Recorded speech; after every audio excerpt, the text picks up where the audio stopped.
আজ 29শে মার্চ 2026 রবিবার আপনাদের নিয়ে চলে এসেছি নদিয়া জেলার অন্তর্গত নাজিরপুর মার্কেট। নাজিরপুর মার্কেটে জানিয়ে দেবো আপনাদের পটলের আমদানি কেমন রয়েছে এবং তার পাইকারি বাজার দর কেমন রয়েছে। তো দেখুন ফ্রেন্ড, দেখতে পারবেন এখানে কাজ চলছে। প্রথমে আপনাদের বলবো, এখানে দেখতে পারবেন তরতাজা সব পটল রয়েছে। সাইজের যদি কথা বলি সেটাও কিন্তু বেশ ভালো সাইজ আপনারা দেখতে পারবেন যে পটল রয়েছে, যা পটল রয়েছে কাজলি পটল। তো দেখুন ফ্রেন্ড, আজকে বাজার দর কী রয়েছে, কী দামে কেনাকাটা করেছে সরাসরি জেনে নেবো এখানে আঙ্কেলের মুখে থেকে। আঙ্কেল, আজকে মার্কেটে আমদানিটা কেমন রয়েছে পটলের? আমদানি প্রথম আজকে আমদানি রবিবার, আজকে আমদানি কম, একটু কম রয়েছে। আজকে তো দুটো হাট আছে, নাজিরপুর প্লাস সুন্দরপুর।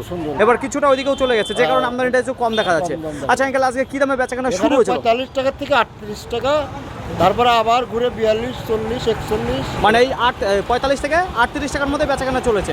তো দেখুন ফ্রেন্ড, আজকে কুইন্টাল প্রতি পটলের পাইকারি বাজারে যদি কথা বলি তাহলে শুরুতে 45 টাকা, 44 টাকা, 43 টাকা, 42 টাকা, 40 টাকা, 39, 38। তো দেখুন ফ্রেন্ড, কুইন্টাল প্রতি 3800 টাকা থেকে শুরু করে এই জায়গায় 4500 টাকা কুইন্টাল প্রতির মধ্যে বেচাকেনা চলেছে আজকে এই যে পটল। তো ভিন্ন ধরনের দাম রয়েছে, তবে আমদানি আজকে কম থাকার কারণেই কিন্তু এত আপ ডাউন হয়েছে পটলের বাজার। আশা করি আপনাদের বোঝাতে পারলাম।